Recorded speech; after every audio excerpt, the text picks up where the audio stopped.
Hey folks, and welcome to Drinking Alone with Friends, a podcast where three friends drink alone together. My name's Tud.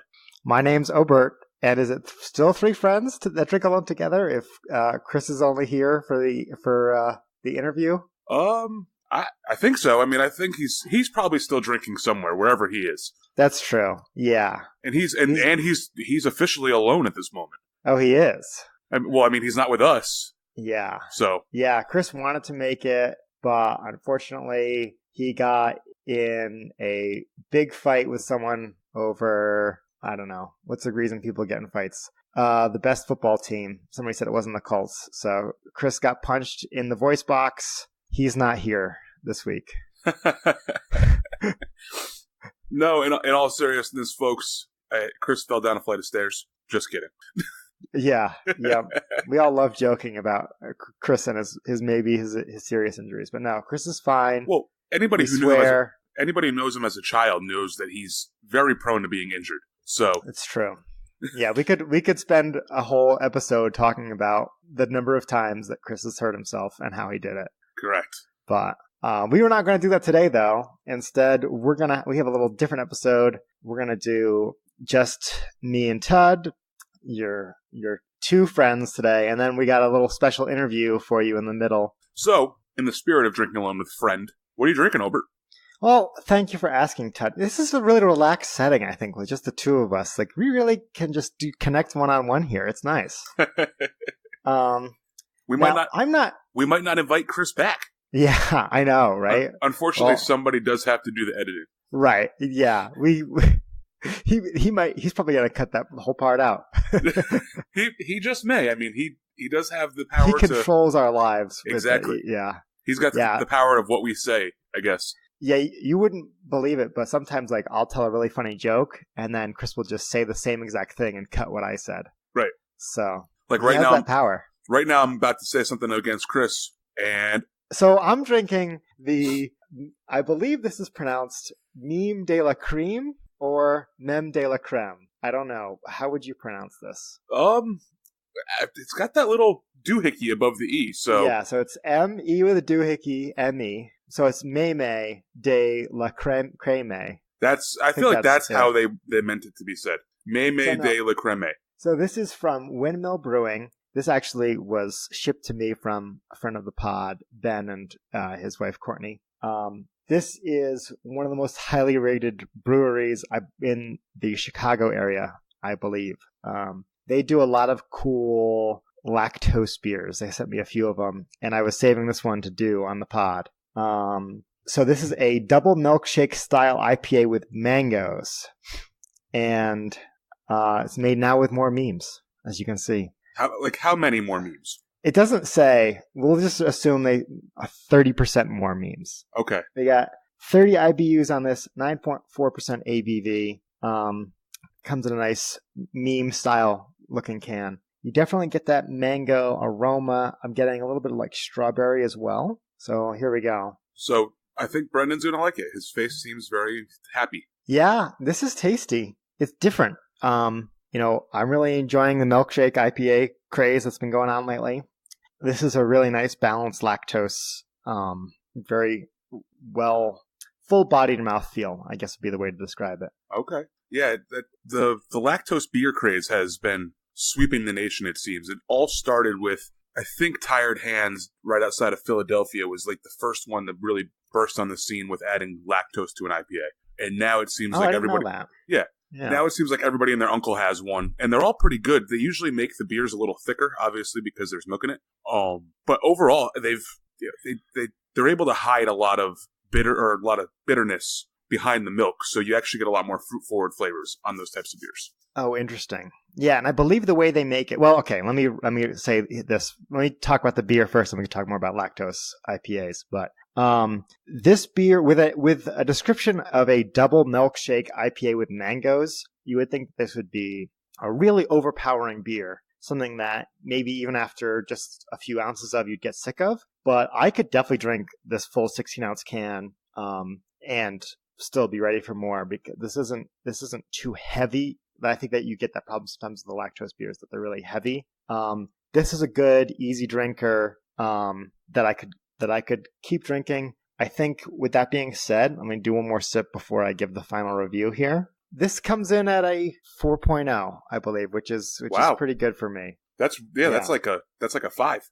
Yeah, this comes way of Chicago, back to Indiana, back to Connecticut, shipped to Montana. So that beer seems some shit. This beer had to go a long way. And actually, I wanted to tell you a little bit more about Windmill Brewery. So Windmill Brewery is in Dyer, Indiana, which is right on like the Illinois-Indiana line. Okay. Like right outside of like the East Chicago area. But yeah, Ben and Courtney went there. They said it was great. They have a lot of really cool stuff. If I ever make it out, if I'm driving through that area, I'll make sure I stop in. Well, I'm kind of upset at Ben for not sending me any beer. I mean, where's my care package, man? I took care of your house for 2 years, and this is the thanks I get. Right. Yeah. You would think that he would have left you a little something for your trouble. Right. I mean, I made sure it didn't burn down to the ground, and it's still there. Yeah. And we're recording on a Sunday today. I just saw Snap. He's at Treehouse right now. So maybe you should text him and be like, yo, get me some beer. Yeah. I need a thank you for, not leaving him a pile of ash. Yeah, exactly. But no, getting back to what we were talking about, I think we need Chris to keep us on track here or something. But how they make milkshake IPAs is normally when you're in the brewing process, you add finishing sugar. Instead of adding glucose or table sugar, whatever, they add lactose.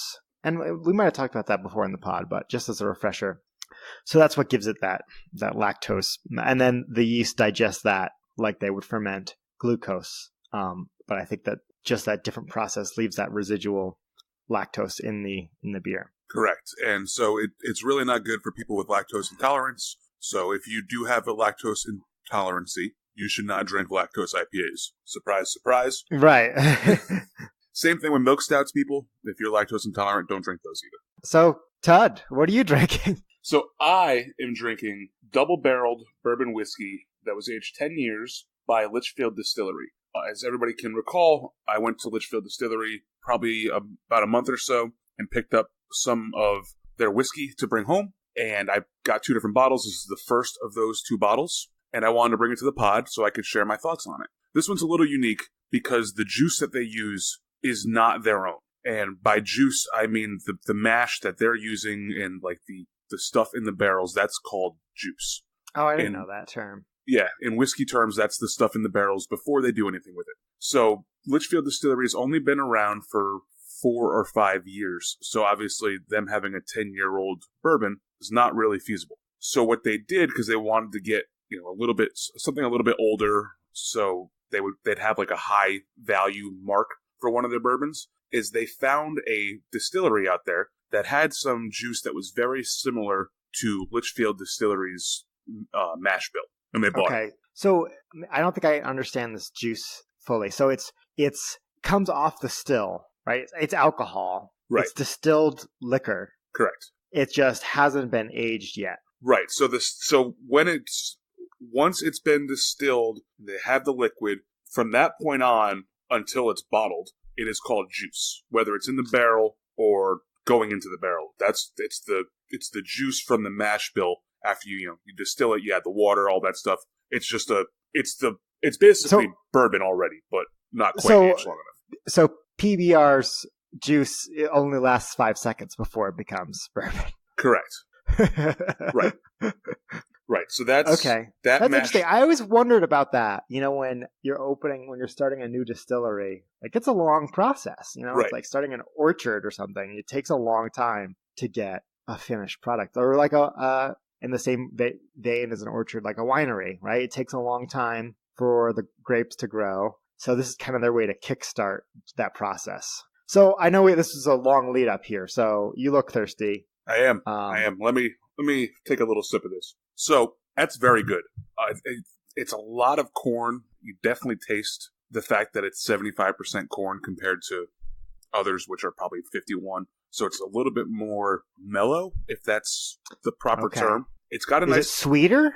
Does the corn make it sweeter? No, definitely not. It makes it. This is going to sound weird, but it makes it almost wheatier because I don't know. I don't know why. See, that's really counterintuitive to me. Right. That more corn would make more of a wheat or oat flavor.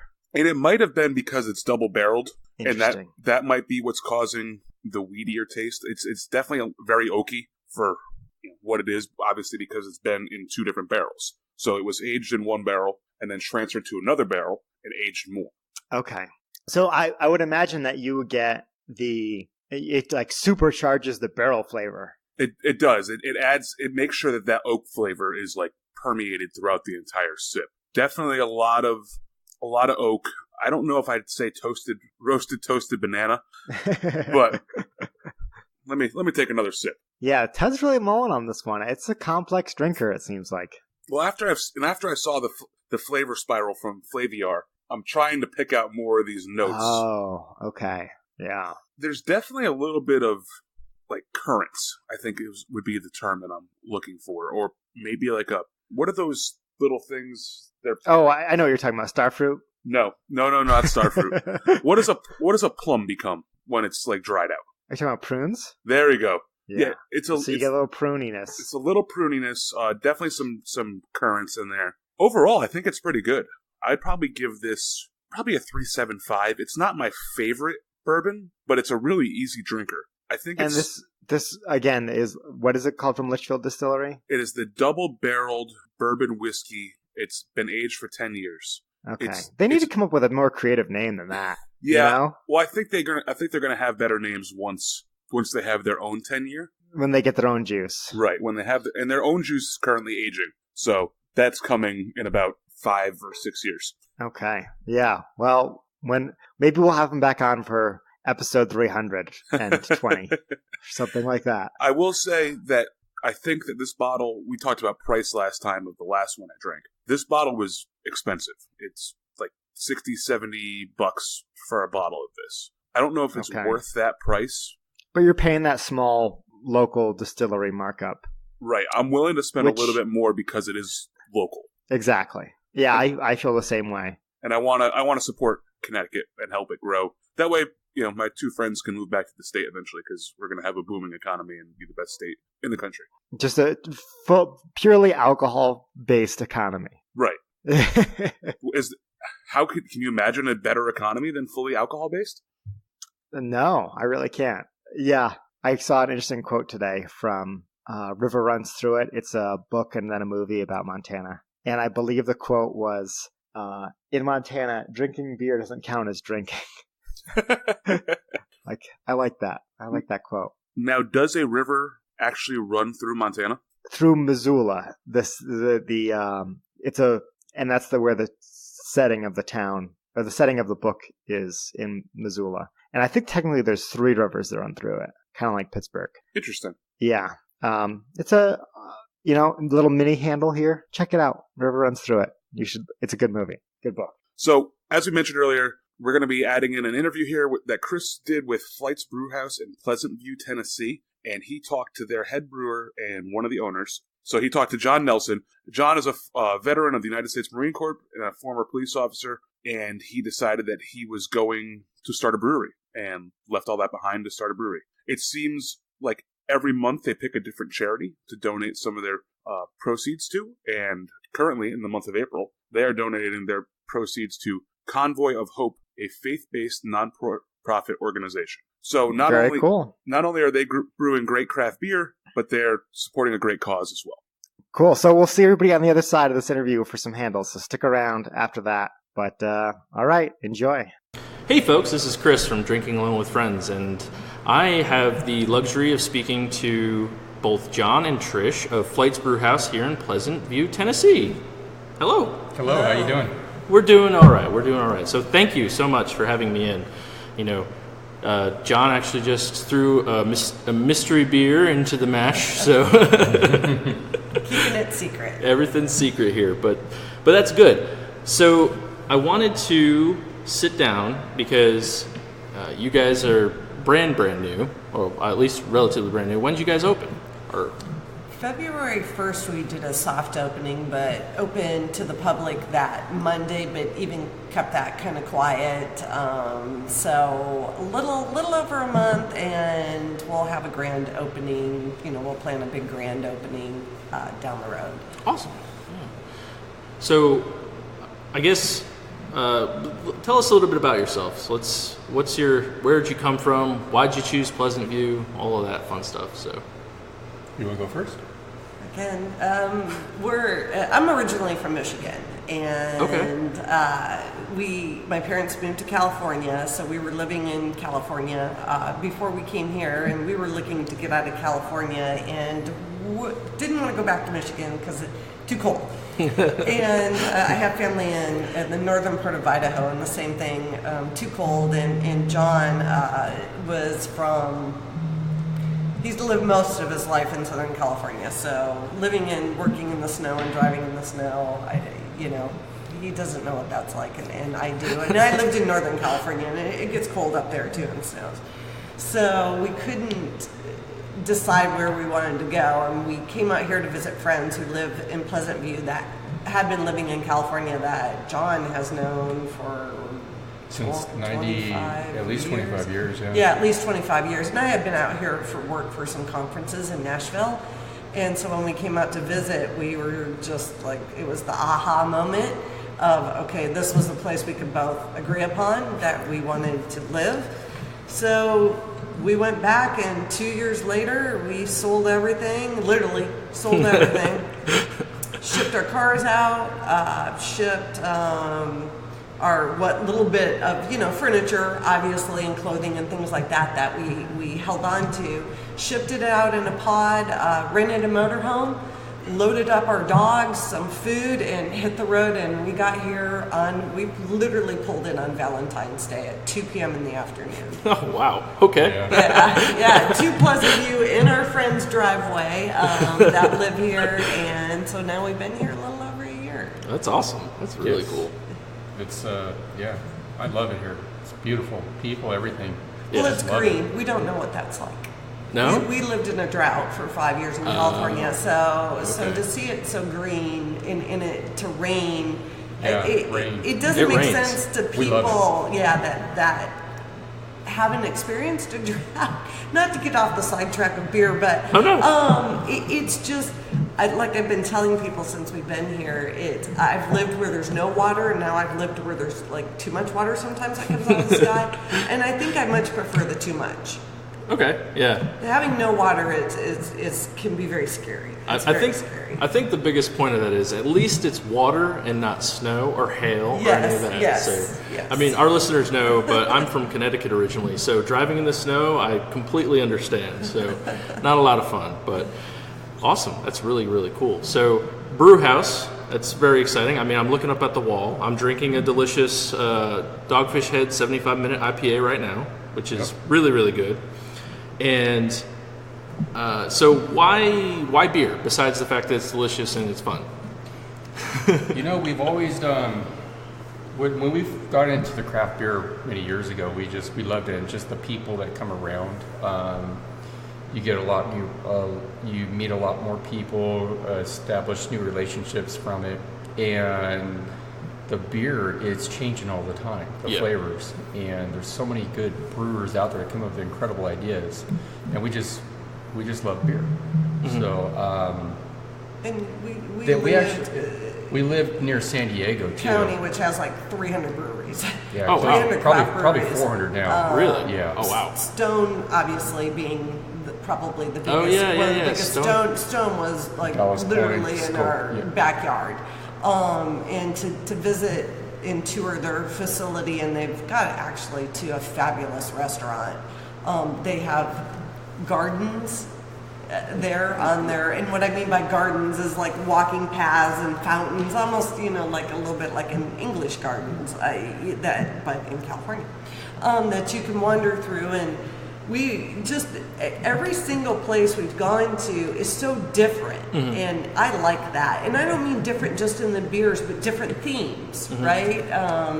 So we've always loved that. We have obviously common interest in craft beers and tasting them and going to these different places. We love to travel, so that's kind of what kicked it off. Nice.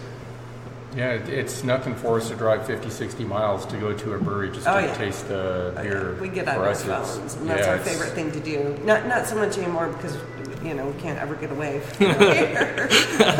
Not that that's a bad thing. Yeah, it's not a bad thing. Because now we just order it in.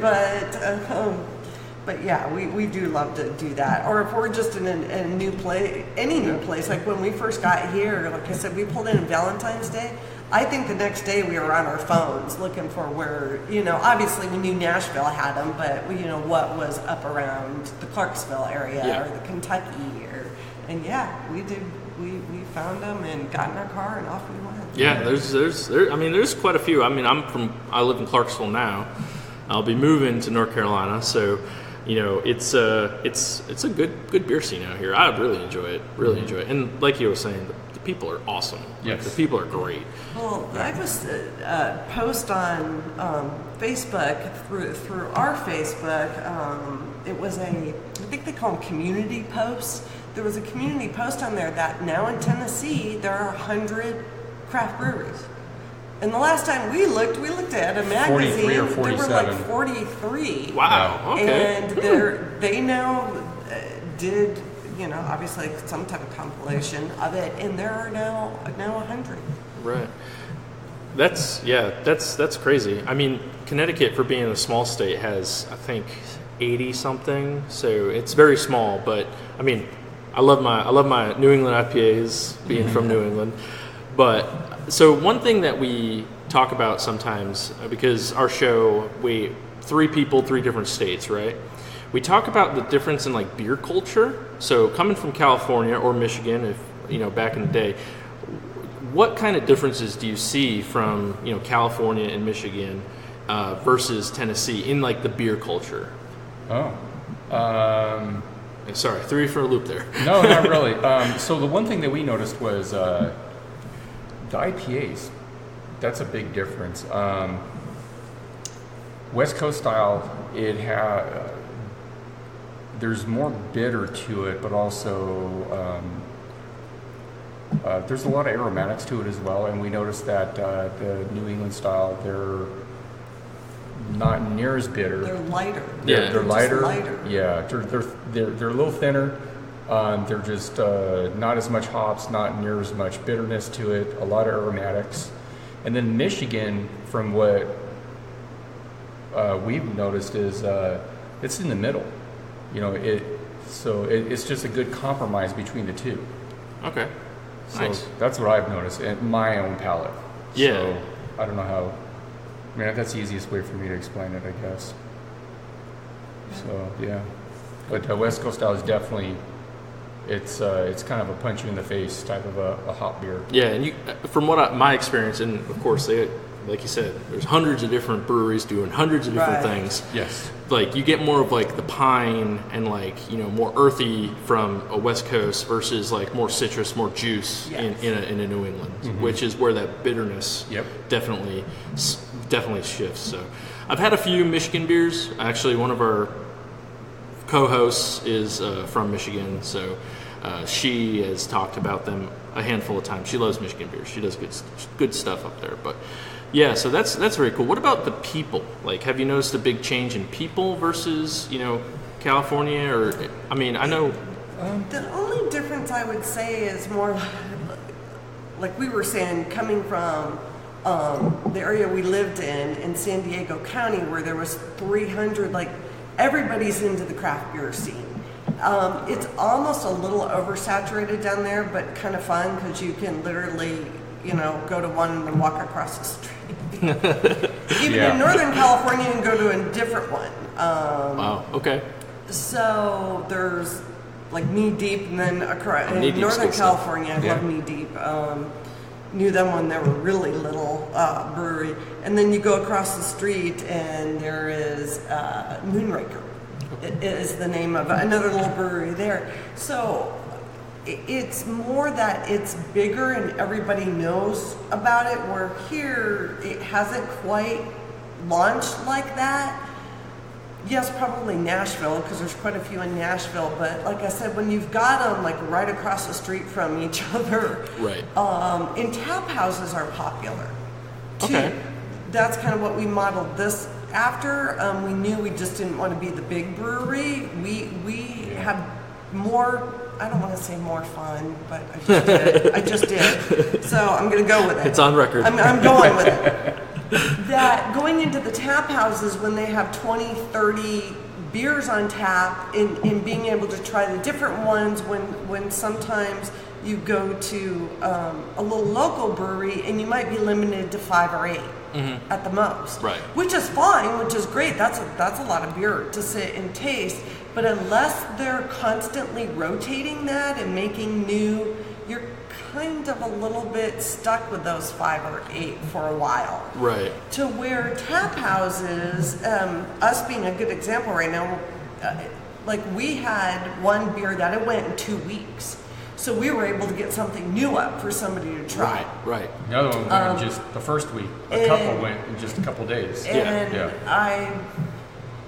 I found that the difference maybe in California, because there are more tap houses and more breweries, and out here, like I said, it's just kind of getting going. So that's kind of fun to be on the front end of that and watch people's reaction when they come in here and see all the different ones. And some people, I love to kind of watch their expressions. They're a little bit like, not awestruck, but maybe overwhelmed. And then you start talking to them. What do you like to drink normally? What do you like to do? What are you used to? Are you willing to step out of your box and do so? You know, we'll give somebody a little shot, a taste of something to see if they like it or not. And then that really gets them, you get them engaged. Yeah. And that for me personally on this side of the bar, of the counter, that's what I love, is that interaction and somebody's, the look on their face of, oh my gosh, I really like that, when maybe they thought they weren't going to. Yeah, no, absolutely. And I think that to me is a different, I know that was a really long answer to a very simple question.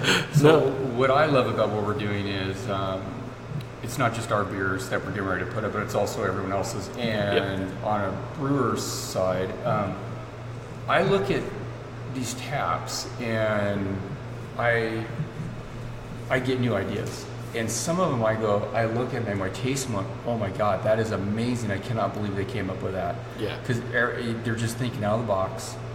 And some of these beers are just so phenomenal.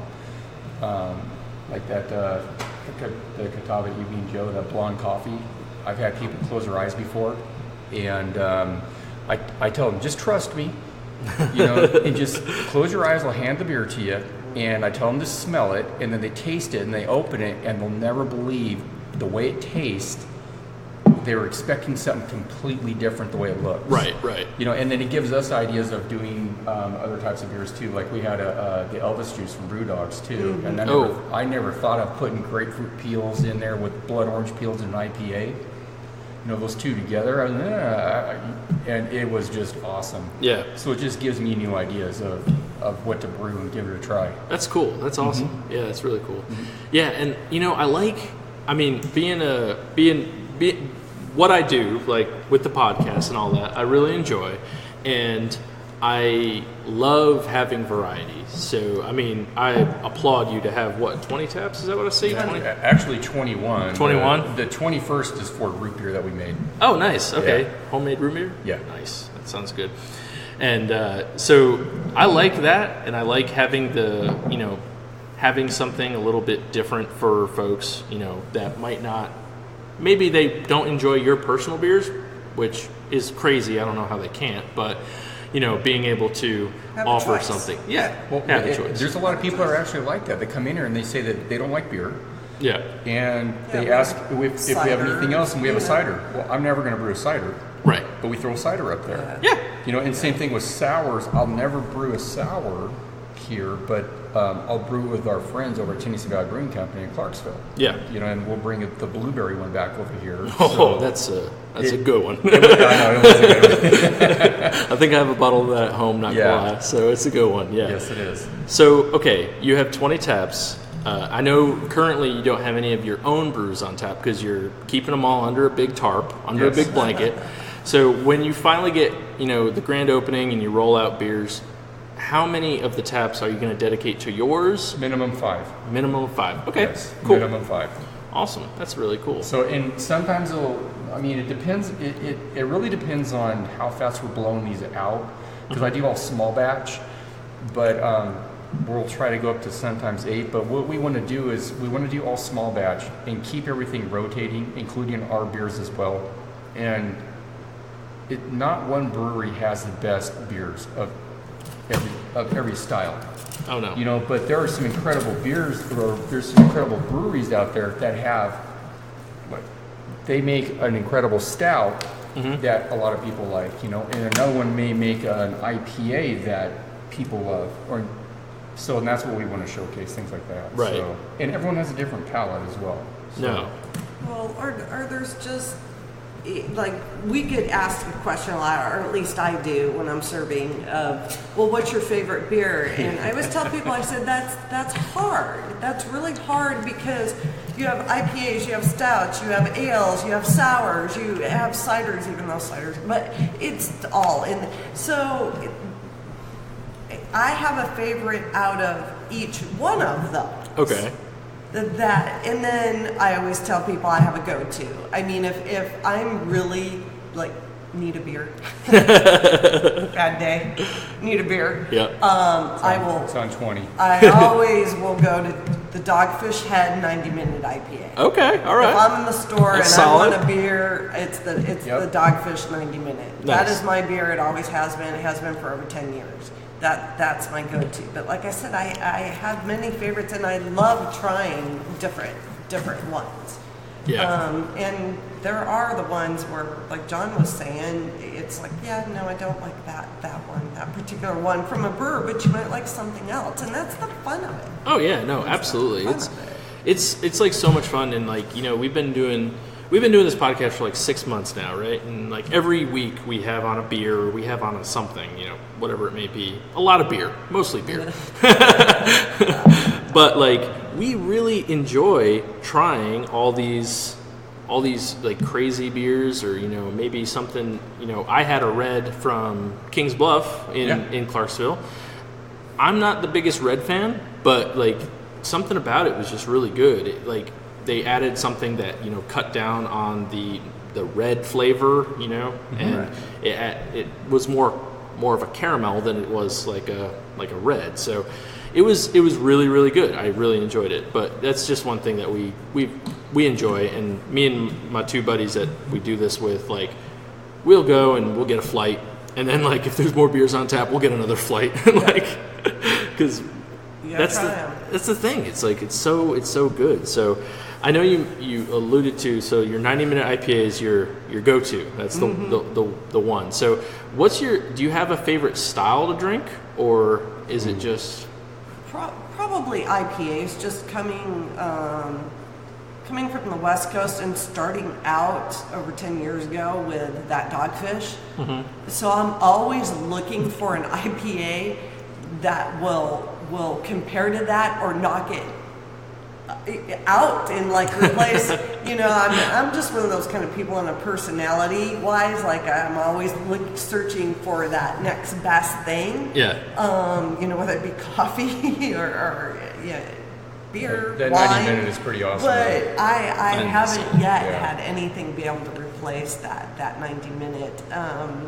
And I probably when it's hot and you're working out in the yard, and now I can't sit and knock back one of those in the sun because it's the high alcohol content of it. I can. And let's see. I weigh maybe 125. Yeah. That's on record now. So. Whoops, forgot about that. So the high alcohol content, but so I will switch to a lighter beer when it's hot out or I'm doing something. Yeah. You want that quick, refreshing beer, but definitely IPAs. I'm always gonna love IPAs. We were talking about it earlier. There's so many different IPAs. It should be its own category. What do I want to say? There's beer, there's cider, there should be IPAs. Yeah, it's true. Because there are probably 5,000 different tasting IPAs out there. Oh, and I'm not exaggerating with all the least. breweries. You've got the New England, you've got the West Coast. Well, there's a lot of them where they're saying they're IPAs, but they don't have that bitterness to where I think it's more of a pale ale. But you can put the big thing to me now that we're seeing a lot is the fruit, right? Yeah. The fruit in the beers and the IPAs. Grapefruit and blood oranges and just different types of fruit. So. Yeah, I've actually seen. I've seen like strawberry and peach and mango. Mangoes, we like the mangoes and the apricots. Apricot, that's another dogfish. Dogfish does an aprihop.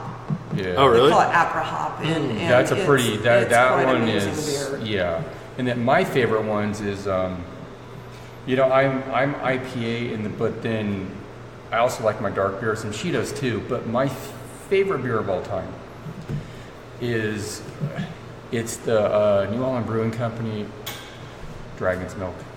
Oh yes, that's a solid one. Yeah. And then if you can get it like in the bourbon barrels, the barrel aged That's the ones. one I'm talking about. Aged in bourbon barrels. It's just it is just unbelievable. And we stumbled across that by accident. We were visiting her family, and we all walked into the brewery and in Holland, Michigan. Yeah, in Holland, Michigan, and I saw probably about 2/3 of the people. It was probably about 2/3, right, drinking a dark beer, something like that. Yeah. And I didn't know what to get in there, so I walked up to a table, and that's what's so cool about a brewery. People don't mind you walking up to them and asking them, "What are you drinking?" Right. Yeah. And so I did that to them. I walked up and I said, "Hey, do you mind if I ask what you're drinking?" And they said, "Dragon's Milk." And I went, "Dragon's what?" And he said, "It's Dragon's Milk. Trust me, you'll like it. If you like a stout, you'll love this." I went, "Okay, that's all I needed to know." Right.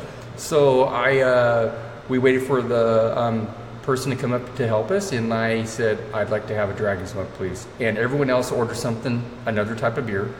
My beer was the most popular beer on our table. I didn't get to drink my whole beer, so everyone took a lot of it. Everyone had a lot of my beer. So that's awesome. I love it. That's a delicious beer, though. It is. I mean, it's really good, really, really good. Yeah. So, is there in this? We'll wrap up in a minute or two, but we're having fun. So, but is there one beer? I know maybe it's the Dogfish 90 Minute, but is there one beer where way back in the day you were like, man, I want to make this, or I want to make something like this? Basically, the one that started it all, like. Yes. Okay. All right. Here we go. Okay. My first experience on drinking a craft beer, a homemade beer. Oh, I didn't like beer. Oh, really? Yeah. I know, it's weird. So it's a long way coming. In 1995, I was in the Marine Corps, and went to a friend's house, and his dad asked me if I wanted a beer. I said, "No, I'm good, sir." And I told him I don't really like beer all that much. And he said that he had his own homemade beer. I went, "What do you mean you made your own beer?" You're not allowed to do that. It was a jalapeno IPA. Ooh, okay, all right. And that was it. That was it. That's what really got me on it. And then when she brought home, I forgot how many years ago that was, but then she brought home the 90-minute IPA. That's when we realized that's what an IPA is supposed to be, and that really changed it for us too. There's kind of a great story to that. Yes. To that beer, and to Dogfish Head as a brewery that I've told this story in so many different interviews, paper, radio, Facebook. Podcast. Yeah, podcast. But I think it's a great story. So 10, 12 years ago, we were watching Discovery Channel and ran across an episode of them with Dogfish Head. Oh, wow. Brewers with Sam. And Yeah. I can never pronounce Sam's last name because it's Italian and I don't want to butcher it. So we watched it. Like I said, we stumbled upon it, and there was like only maybe 4 or 5 episodes, and it was such a good little. I don't know why Discovery didn't run with it, and it probably now wishing they would have when the craft brewery scene was taking off. But he was so entertaining, and I was coming home from work one night and stopped at the grocery store, and was going to get a bottle of wine, and so walking down the right. Wine on the right, beer on the left, and this grocery store right by our house. And I look over and I see Dogfish Head, and I'm like, oh my God, that's that TV show on Discovery. Oh my God, there it is. That's and awesome. I said, I'm going to get some, and I just grabbed it because it was the only one there. I didn't even pay attention. It was a 90-minute, a 60-minute, an Apra Hop. I just grabbed it. Right. I'm on duty. I'm on duty. I was a police officer, so I get this call that she bought this beer. And it was $10 for 4 of them. Yeah, And I handle all the finances in the family, both for the business and us personally. And he's like, "Oh my God, I can't believe you just spent that on beer. That's just so not you." Well, but my rationale was I would have paid that for a bottle of wine. That's a good point. Would have paid that for a decent bottle of wine. or more. Right. Or more. Yeah. But then, like I said, that was 10, 12 years ago. So I got it home, and he came home, and we popped it open, and been drinking it ever since. That's awesome. That is awesome.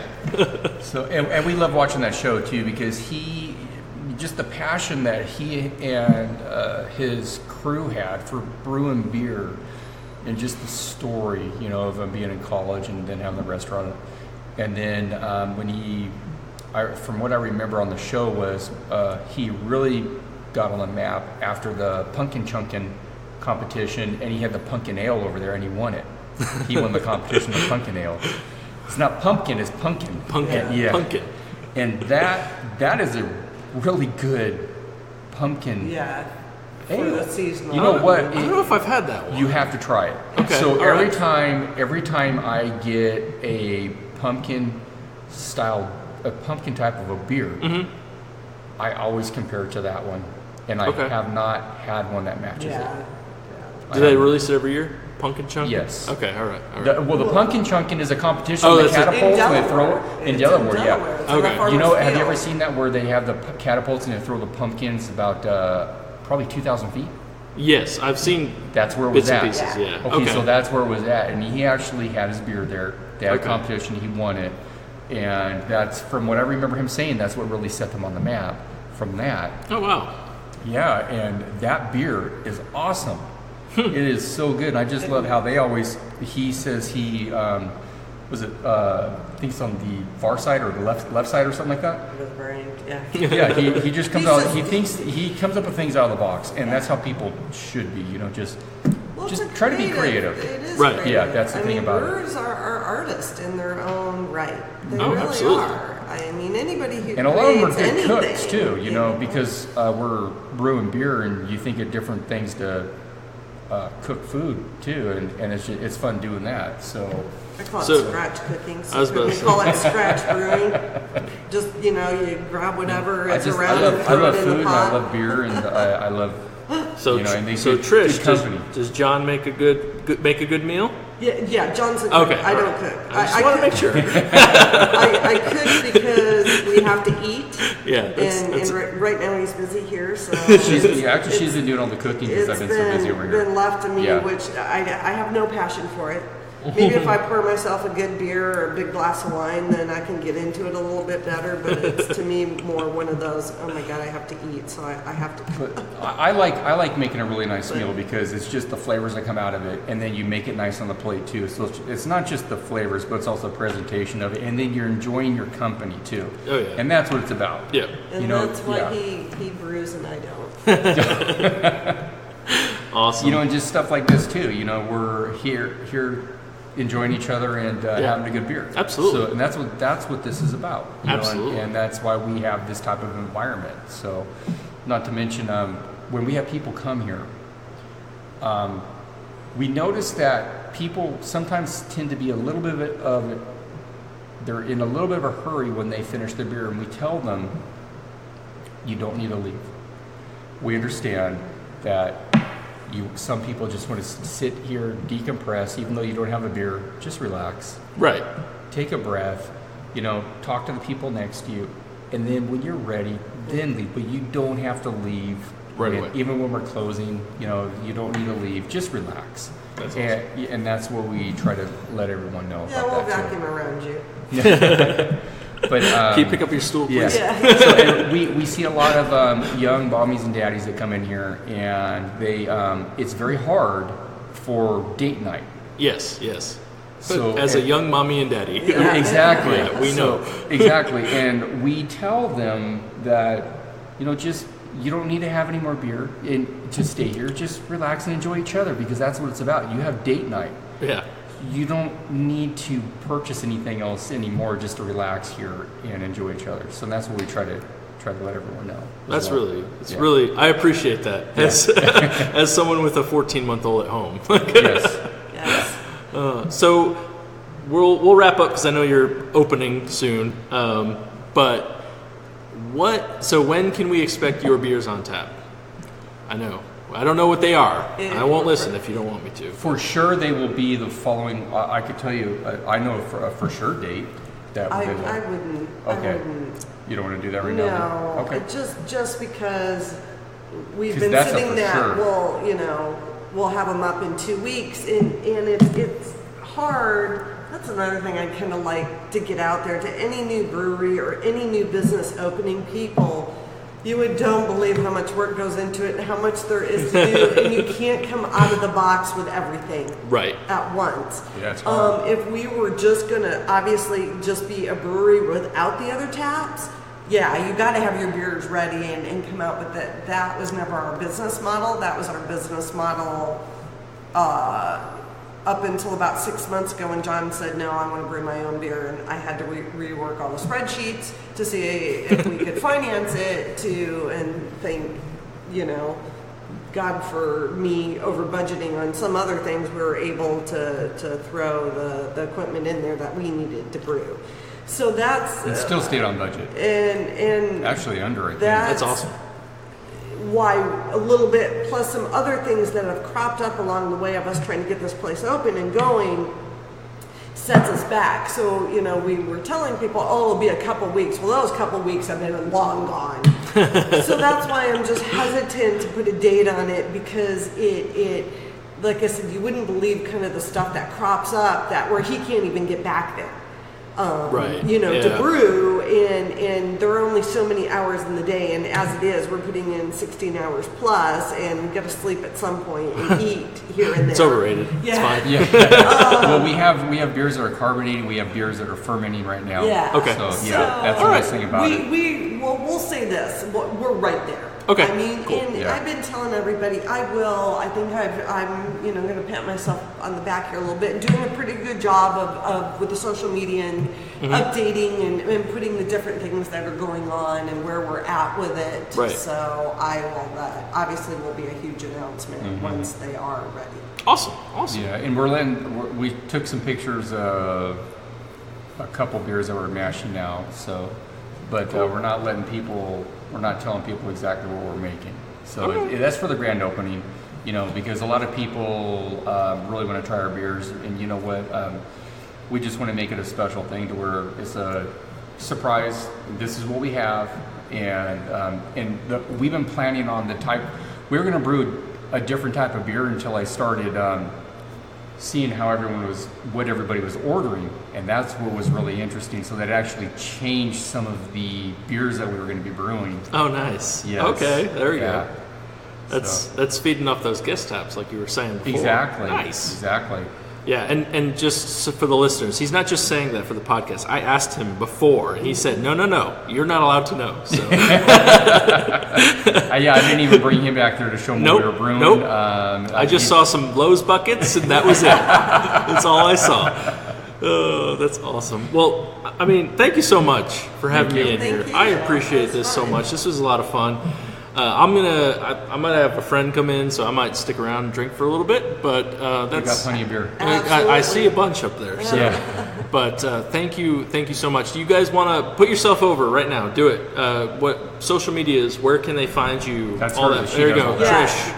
Facebook, Instagram, Twitter, website. You can even download the Digital Pour app. So we have our beer menu, if you want to call it that, is electronic and run by Digital Pour program. Okay. And you can download that app and it'll show you where all the breweries, restaurants that run the Digital Pour app are at and what they have on tap. Yeah.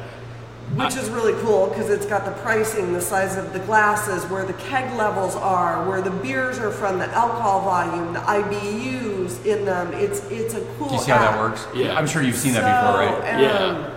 Yeah, I will say, I mean, just to touch on that, like if you have this Digital Pour app, it's like so cool because say there's one in particular that you want to try and you see that the keg is red, it means hurry up, come Yes, down here, get it that right away. now. So and it'll it's do really the cool. same with ours when ours are on because it's all Yeah. integrated through our point of sale system. Oh wow, nice, And awesome. so ours will be up there with our logo, Cool. and as you can see, it's the logos of the brewery, or if it's that particular beer's label. Like Right. Tennessee Valley is a good example. I mean, that's not their logo, but it's the Bastogne Brown, so That's that's the the logo for label the label, yeah. for the, Wow, the okay, label. And nice. same with the Bell's Hop Slam. That is the Oh, the nice. Hop Slam Yeah, we have Hop Slam. We label. actually have 2 kegs. So Nice. You heard it here first, folks. So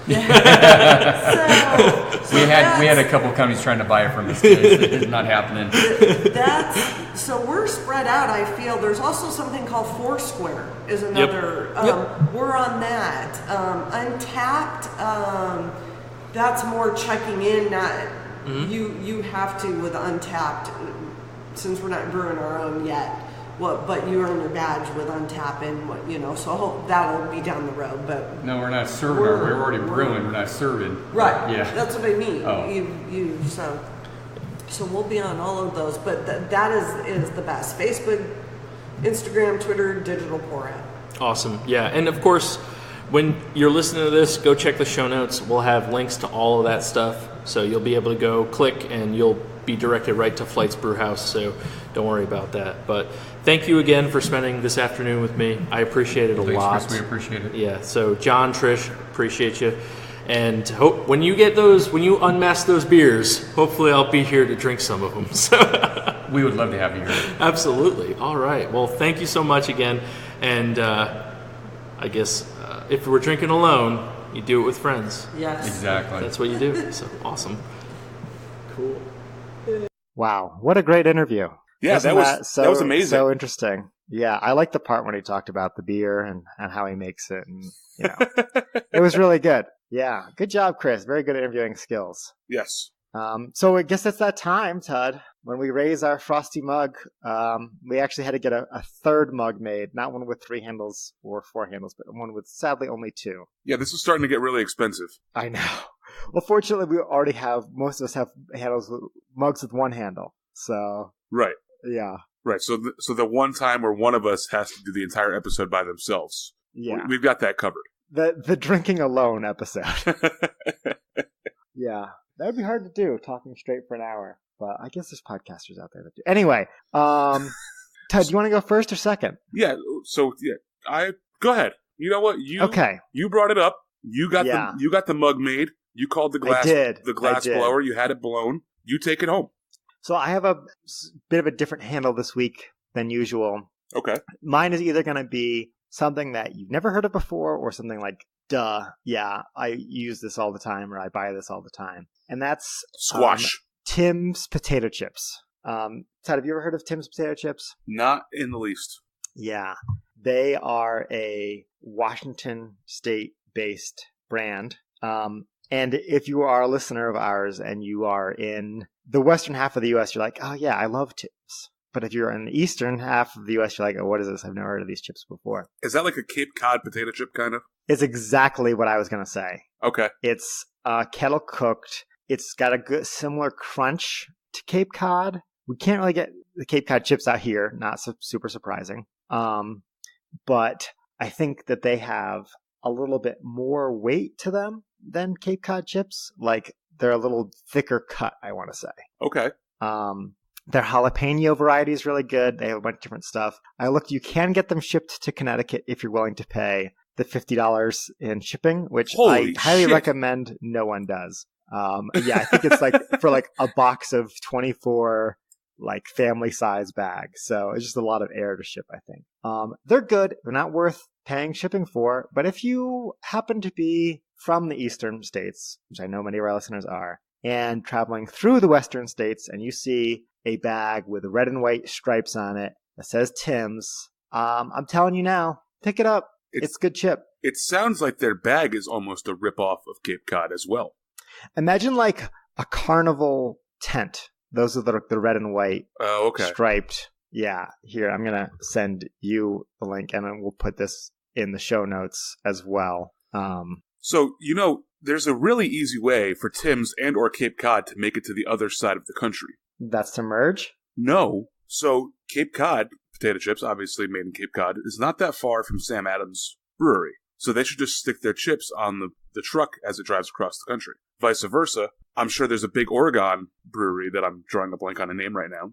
Well, we've talked about Deschutes. I've compared them as like a West Coast kind of Sam Adams. Reminds me a lot of that. Unfortunately, we don't get Deschutes out here. Right.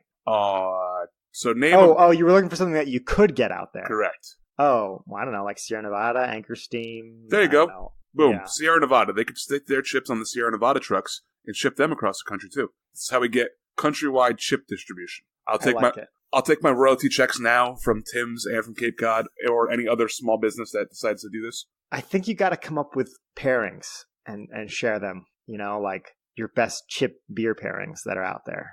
I mean, chips go with everything, don't they? Every beer can be benefited from a chip. Well, I can give you my quarter-star review. I once had a shaken up keg of Natty Light with Funyuns. Terrible combination. Never do that. It was really, really, really bad. I was, presumably 18 at the time. But you drank when you were under 21? I'm sorry. I was Insert 18 shocked Pikachu face. plus 3, I meant to say. Yeah. But yeah, that's a bad pairing. But enough about my handle, Tud. I want to hear what you have brought for us today. Yes, so let me ask you a question before I get into my handle. Please do. Do you like risotto? I'm a fan. It's a pain in the ass to cook, I'm not going to lie. What if I told you that there was an easier, healthier version of this? I'm listening. Does it taste as good? It does taste as good, so long as you make it correctly. Okay. All right. Because you have my attention. As we all know, risotto is really a pain in the ass to make. If anybody hasn't made it, just take my word for it. It was literally the first thing I said when you asked if I like risotto. Right. So you can do risotto with cauliflower. So that's my handle this week is cauliflower risotto. Where basically, instead of taking the orzo that turns into the risotto, you take like riced cauliflower and throw that in. And because of that, you don't have to worry about the pasta, sticking and burning to the pan that you're cooking it in. Because cauliflower obviously is meant to be cooked and is not going to burn to the pan.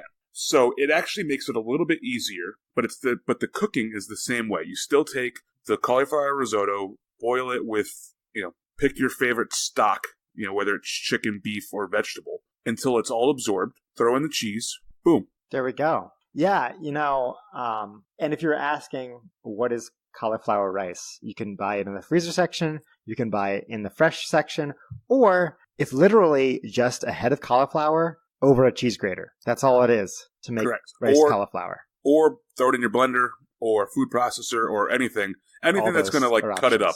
I mean, it's just literally little dices of cauliflower. Yeah, because that was when I first saw a recipe for cauliflower rice. I was like, what is this stuff? Yeah. It's just chopped up cauliflower. Yep. And this is a hashtag keto recipe, obviously. I was going to say, you're doing the bourbon. We got the cauliflower rice. It sounds like we're back on hashtag TudFit. We are back on hashtag TudFit.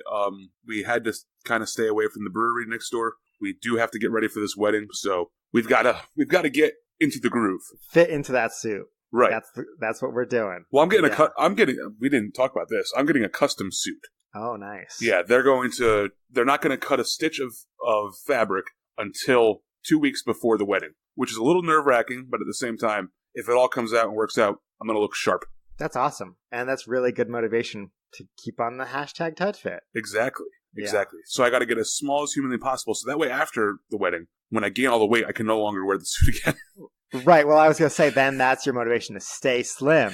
Is if you next wedding you go to and you want to look good, you gotta keep in shape for that suit. Right. And so with that, thank you everybody for listening. I'd like to thank Litchfield Distillery for their double-barreled bourbon whiskey aged 10 years. Yeah, and I want to thank Windmill Brewing for the Mimi de la Creamy double milkshake style IPA with mangoes. Are we going to thank Ben as well, or no? Yeah. Let's thank Ben, and we'll thank Chris and John for that interview with Flytes Brewhouse that they did at a Pleasant View. Yes. Thank you very much, John, for taking the time to sit down with Chris. We really appreciate you being our first official interview. So hopefully, folks, you guys enjoyed that. Send us feedback. Yeah, let us know. Yeah. By the way, that's hashtag follow the email at dawfpodcast@gmail.com. Make sure that you send your thoughts on the interview, but also send your hatred, your concerns, what you're just doing. If you have a random thought that pops in your head, we're still looking for the answer to the question that we asked last week about what was the name of the operation that Lewis and Clark undertook. And Ross Hill Road speed. And the speed on Ross Hill Road. We've gotten some good ones back. We have. We're not going to reveal the high score yet. But spoiler, I don't think anyone's beaten Tud. I think a couple people were alarmed at how fast he's driven on Ross Hill Road. Yeah. I had a stern talking to from hashtag Mom of the Pod. She was not happy. And I had to inform her, I was 16 at the time. I'm not 16 anymore. I'm at least 17. Sadly, we're getting close to double that. But please follow us on Untapped, Twitter, Facebook, Instagram. And speaking of Instagram, we got our contest up. We talked about it last week. Yeah. So we're undergoing the contest on Instagram to win beers from Montana, courtesy of Obert. He will be sending them good stuff there. We got a hat, bumper sticker, bottle opener, some koozies, all that stuff. I think we have 9 beers, and they're all great ones. We've had a bunch of them on the pod before. You'll really like all the stuff we got, and we want to encourage you to enter. Yes. And we didn't say this last episode, but you can also enter to win just by leaving a review on iTunes. So leave a review, let us know it's you, and that'll get you in as well to this contest to win some Montana beers. And if you haven't reviewed, even if you're not interested in winning the beers, you should really do it. It really honestly helps the show a lot, helps people find us. And we really appreciate every review. We read them all. You guys have said some kind stuff on there. Yeah, and so just for clarity for everybody, this is how you enter to win the beer. You will gain 1 entry for every beer or drink-loving friend that you tag, and you have to share and tag on Instagram. 5 entries. You'll be given 5 entries for posting your favorite podcast app playing our episode. Make sure to tag us, obviously, or else we will never know if you listen to it or not. And then, as Obert was saying, you will get 10 entries for giving us a review on iTunes. Previous reviews are automatically granted 10 entries, but make sure that you're making it so we understand who you guys are. Unfortunately, we can't give credit to people whose previous reviews don't really coincide with who they are. So make sure you're telling us. Or take a picture of it and tag us in it on Instagram. Yeah, that definitely works too. Yeah. Yeah, and we wanted to say thanks to our hashtag day ones who've left us reviews already. So correct. That's why you're all getting entered into the contest for leaving those reviews, and we again really appreciate it.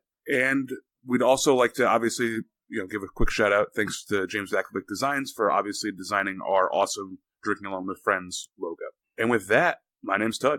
My name's Chris. No, sorry, Chris isn't here today. My name's Chris. Yeah. Oh, there he is. I didn't know he was here. And I'm Obert. And remember, if you're drinking alone, do it with friends. So, should we start a new podcast without Chris? I think so. Yeah? I think this is going really good. Do you think that we could get him to still edit it? That's the tough part. What we should do is we should infringe on his marital Discord podcast. So it could just be like discordant friendship